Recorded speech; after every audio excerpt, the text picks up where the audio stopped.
ये दूसरा आधार था, अर्थात जब किसी एनवॉय के ऊपर एनवॉय का कहीं ह्यूमिलेशन होता था। तीसरा आधार क्या था? तीसरा आधार ये था कि if the territory of the Roman empire was encroached upon by the opponent state, यदि किसी विरोधी राजा ने, विरोधी पक्ष ने रोम के प्रदेश पर आक्रमण किया या उसकी छलपूर्वक अगर किसी भूमि का उसने अधिग्रहण कर लिया, तब ऐसे में वो युद्ध का कारण बन जाएगा। जैसे आजकल चाइना कर रहा है भारत के साथ, गलवान में और पैंगसो में, पता नहीं कहाँ कहाँ, पूरा दौलत बेग ओल्डी तक जो पूरा रास्ता है करीब 350 किलोमीटर का, वहाँ पर चीन का छल कपट देख सकते हैं किस प्रकार से वो हर साल थोड़ा थोड़ा जमीन भारत की हड़पता जा रहा है। तो अगर यूरोमन अगर साम्राज्य में होते, then perhaps China would have been attacked by the Roman king. तो ये एक कारण और था, ये तीसरा ये कारण था। तो था संधि का वायलेशन जब होता था या कभी होता, या कभी उसके दूतों का अगर उसके सम्मान का अतिक्रमण होता, या उसका वो होता, जिसे हम कह लें कि उसको इंसल्ट होती, ये दूसरा था। और यदि उसके किसी टेरिटरी पर वो आक्रमण कर देता या छल बल से ले लेता, तब ऐसे में उसको वो कर लेता। और चौथा एक और रीज़न था, और वही रीज़न था, यदि रोम के किसी मित्र राज्य के द्वारा रोम के शत्रु को सहायता पहुंचाई जाती या पहुंचाई जा रही होती, तब ऐसे में उस रोम के तथाकथित मित्र पर आक्रमण करना स्वाभाविक हो जाता था शासक के द्वारा। If the Roman king came to know that any of its friend was clandestinely helping the enemy of Rome, then that nation or that state would become a logical target of attack by Rome. तो अर्थात यदि मेरा कोई मित्र है, लेकिन अगर मेरा मित्र जो मेरा शत्रु है उसके साथ मिल गया है, मेरे साथ विश्वासघात कर रहा है, तब ऐसे में ऐसे मित्र पर आक्रमण कर दिया जाना चाहिए। So these were the 4 important grounds on which Rome could have attacked, or Rome could attack, or Rome could get the authority to attack the other state or the other king. दूसरे राज्य पर वो आक्रमण कर सकने का अधिकारी बन जाता था। फिर इसी तरह संधि के बारे में रोम पीरियड में ये हुआ। जो रोमन साम्राज्य था उससे कुछ संधियों के बारे में भी बात है। ये सब देखिए, ये जस्ट जेंटियम में ही बात हो रही है, the law of the Nations के बारे में बात हो रही है। जस्ट सिविल तो सिविल लॉ हो गया, है ना, जस्ट नेचुरल हो गया, वो भी कानून का स्वरूप हो गया, लेकिन जस्ट जेंटियम जो है वो लॉ ऑफ द नेशंस है, और उस लॉ ऑफ द नेशंस के संदर्भ में सारी बातें आ रही हैं। अब इसके बाद यहाँ पर बात आती है कि इसके बाद आएगी यहाँ पर बात कि संधि कब हो सकती है, यानी ट्रीटीज कब होंगी। यानी अभी तो एक वॉर किस आधार पर होगा ये हमने 4 बताए, अब संधियाँ कब होंगी। संधियाँ कब होंगी? पहली बात, संधि की पहली शर्त होगी यदि विरोधी पक्ष ने युद्ध में अपने हथियार डाल दिए।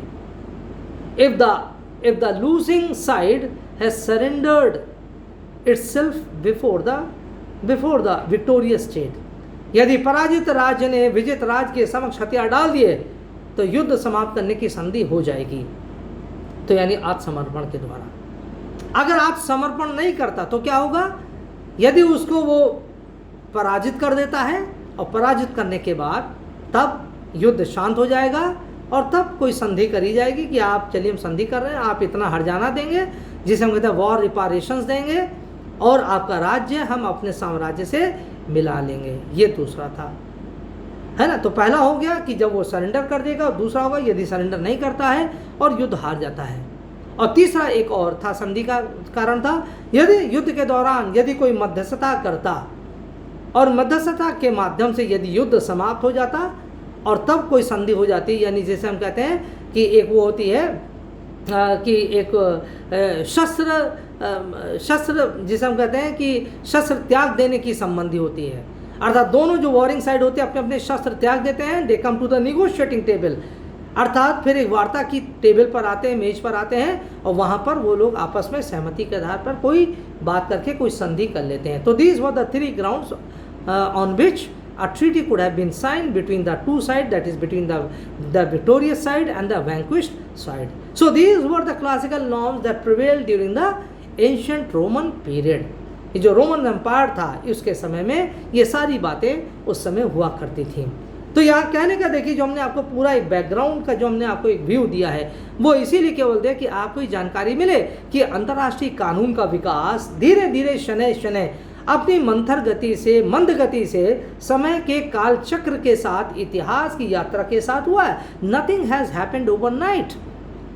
There has been no development of international law just in a space of, you can say, 200 or 300 years. Rather, it has taken millenniums to develop this kind of law, and whatever law developed over thousands of years was then crystallized after 1780 and gradually coming to the modern times.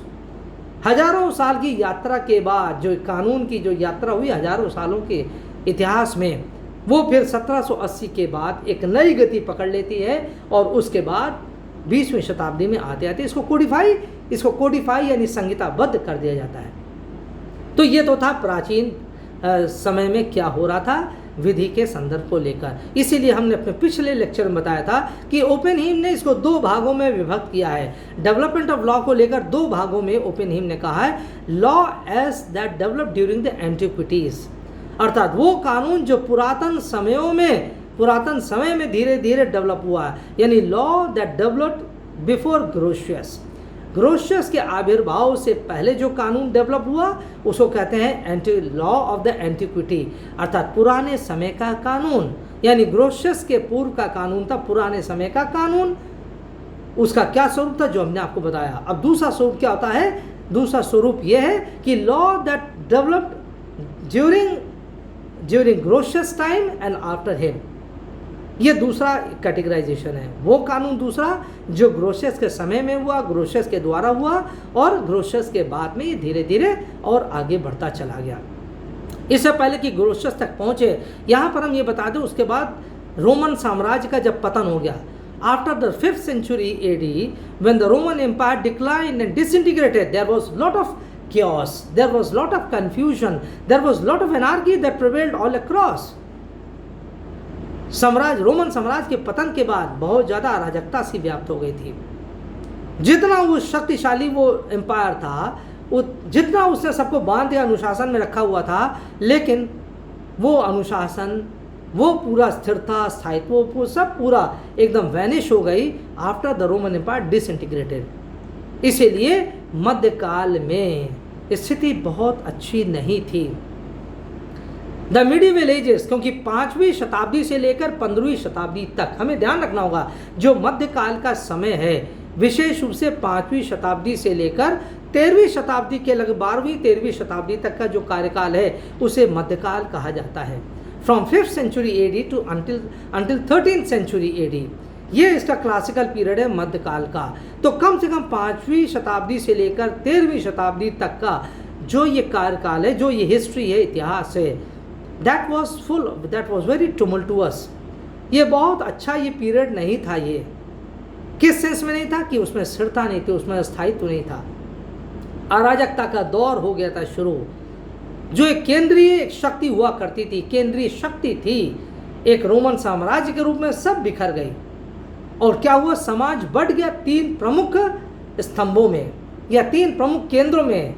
The society got disintegrated in 3 important, you can से, power centres. पहला power centre क्या था? Monarchy यानी राजशाही या राजतंत्र। दूसरा power centre जो बना वो था पोपशाही, दैट इज पैपेसी। पोपशाही या पैपेसी, PAPACY, पैपेसी। और तीसरा पावर सेंटर था फ्यूडलिज्म यानी सामंतवाद। तो समाज इन तीनों में बढ़ गया। एक तरफ राजा था, उसका राजशाही थी, दूसरी तरफ पोपशाही थी, और तीसरे तरफ सामंतशाही थी। तीनों ये प्रमुख, आप कह लीजिए कि शक्ति के पुंज बन गए थे, और ये तीनों जने आपस में शक्ति को लेकर संघर्ष करने लगे थे।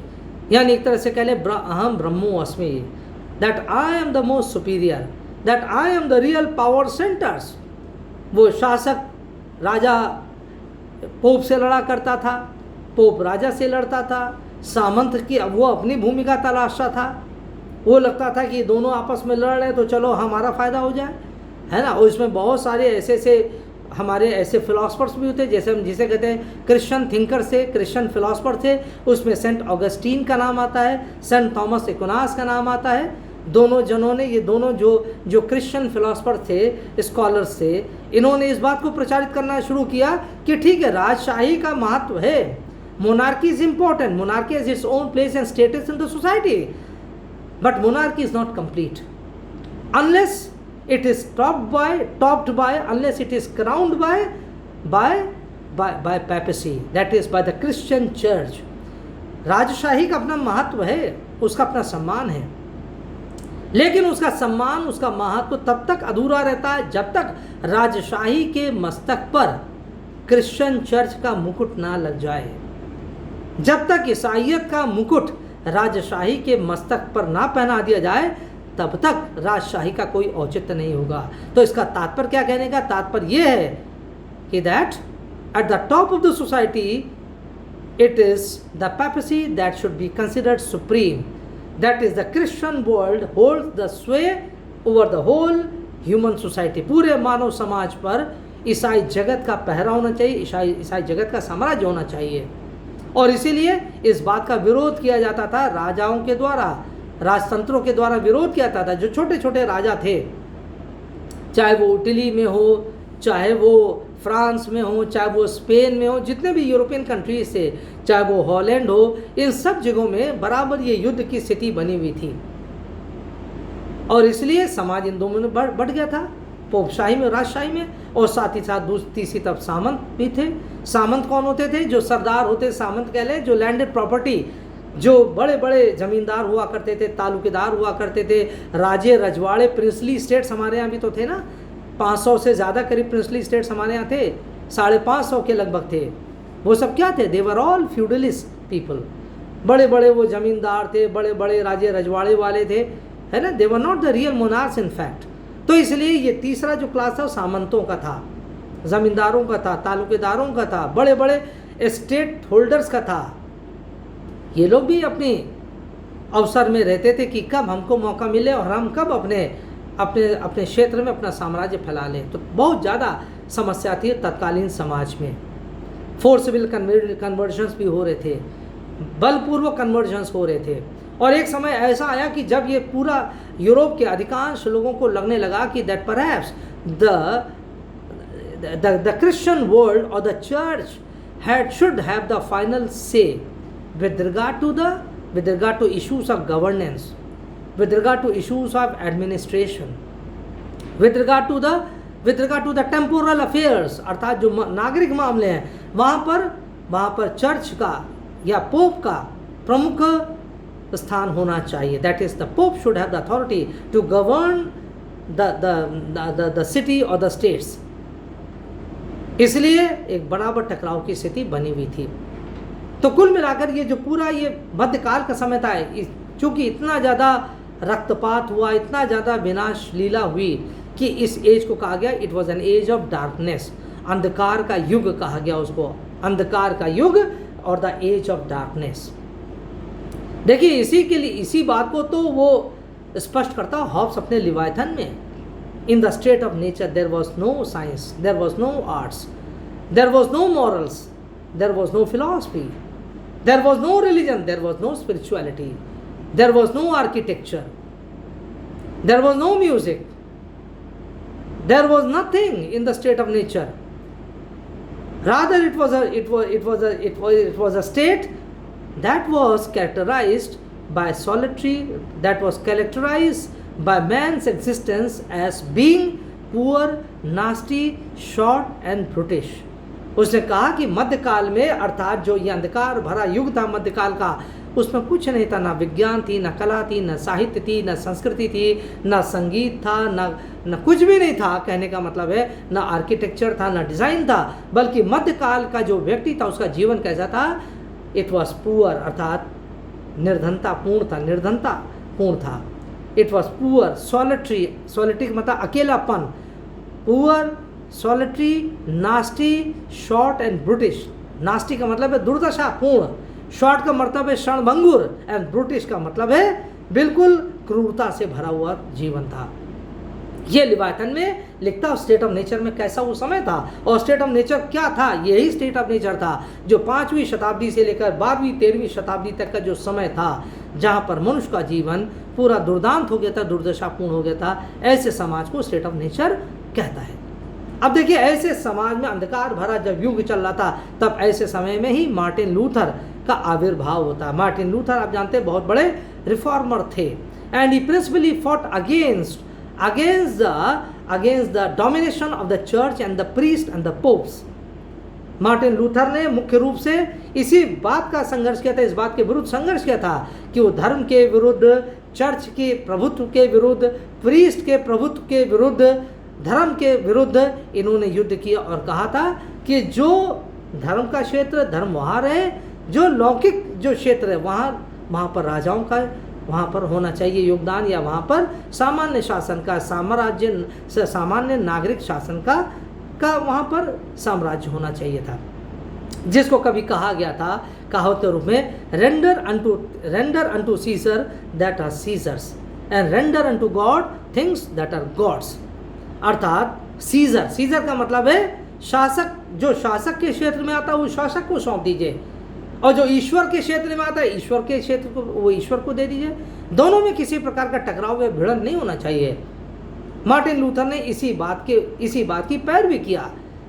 And when he is talking about the relationship between the monarch and the church, then he also talked about the reforming of the church, the reforming of the Christianity। वो क्रिश्चियनिटी को भी साफ सुथरा किए जाने की मांग करता है, और वो प्रोटेस्टेंट क्रिश्चियनिटी के बारे में बात करता है, प्रोटेस्टेंट रिलीजन के बारे में बात करता है। आप जानते होंगे क्रिश्चियनिटी में 2 प्रमुख वर्ग होते हैं, ये सेक्ट्स होते हैं। एक तो होता है कैथोलिक्स होता है, दूसरा प्रोटेस्टेंट होता है। Catholics and Protestant. Catholics they are the men, you can say they call themselves as the direct descendant of Jesus.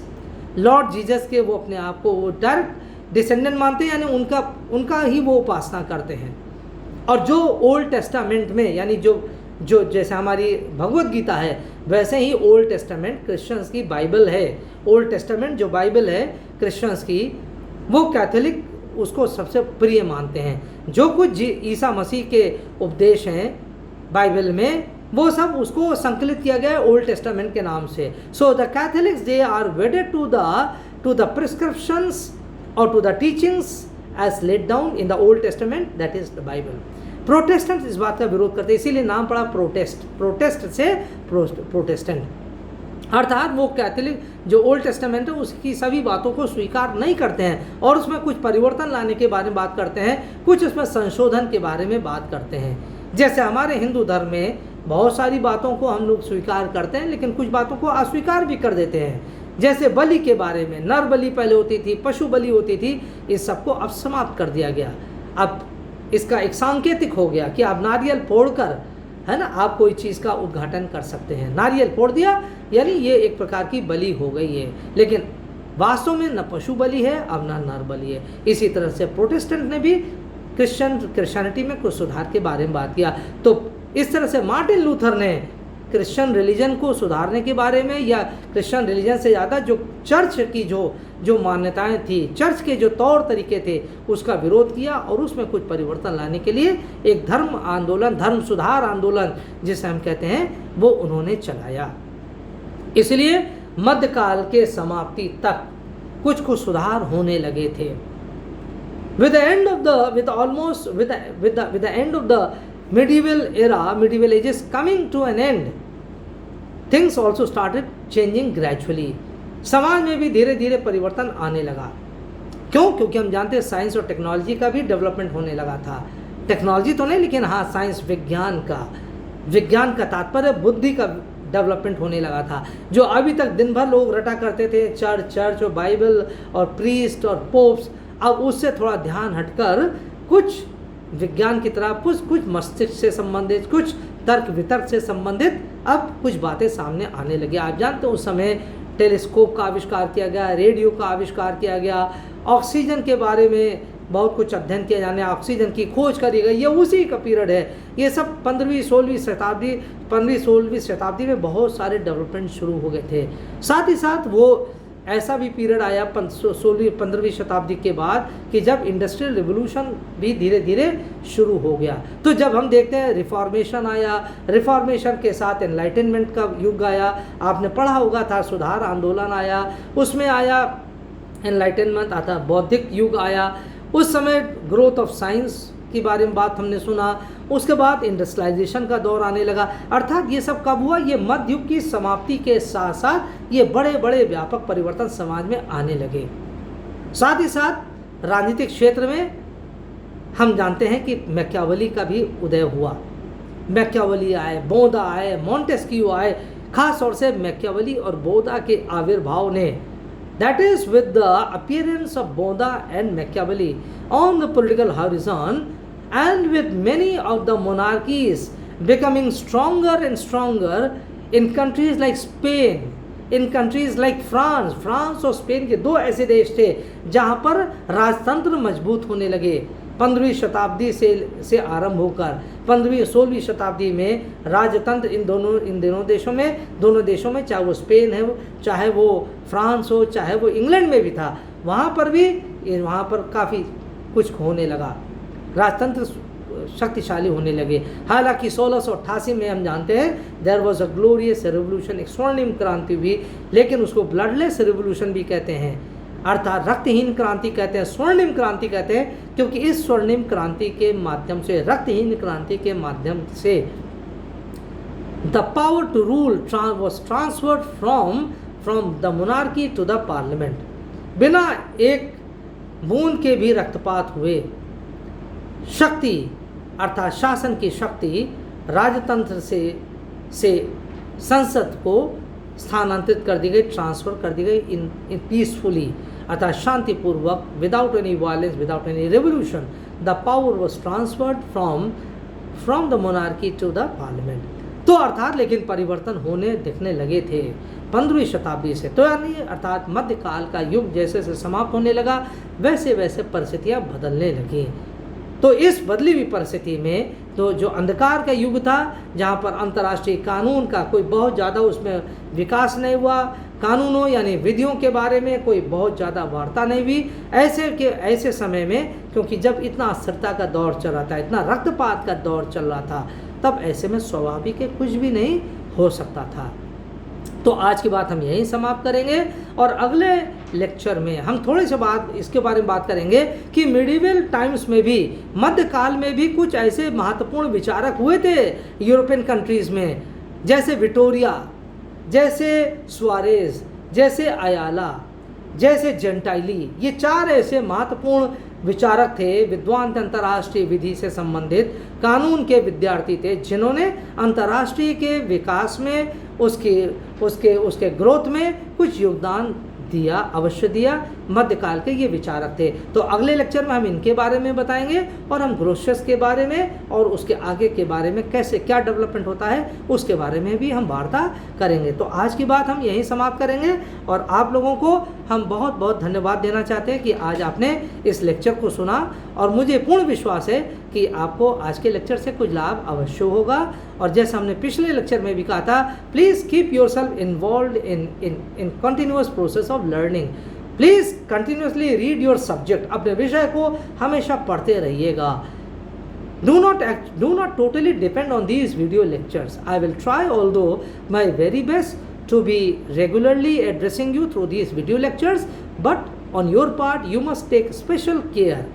Care in the sense that you must continuously be moving forward on the path of preparing yourself with the subject. पिछली बार जैसे हमने बताया था, kindly download the syllabus of international law. 3rd semester में international law का क्या syllabus है, इसको आप LU वेबसाइट से आप डाउनलोड कर सकते हैं। और अदरवाइज़ पिछले हमने लेक्चर में कुछ एक आउटलाइन हमने बता दिया था कि चारों यूनिट में कौन कौन से विषय हैं। अगर आप वो नहीं कर पा रहे हैं तो कम से कम मेरा पिछले लेक्चर अवश्य सुनिएगा और उसमें आपको चारों यूनिट्स में जो जो टॉपिक्स होंगे उसके बारे में सब हमने बताया था, आप उसको ज़रूर सुनिएगा। और इस आज के विषय को पढ़िएगा, अपनी पुस्तक कुछ ना कुछ व्यवस्था कर लीजिएगा। हमने पुस्तकों के नाम भी पिछले लेक्चर में हमने आपको बता दिया था। तो आज की बात यही हम समाप्त करते हैं और सभी प्रिय विद्यार्थियों को एक बार बहुत बहुत धन्यवाद कि आप, मुझे पूरा उम्मीद है कि आप बहुत ध्यान से मेरा लेक्चर आपने सुना होगा and try to follow my lecture as well as try to supplement my lecture with your own reading of the books, है ना। तो आज की बात यही समाप्त करते हैं, फिर अगले लेक्चर में इसके आगे बात करेंगे। Thank you very much for being very patient with me in this lecture. Thanks a lot.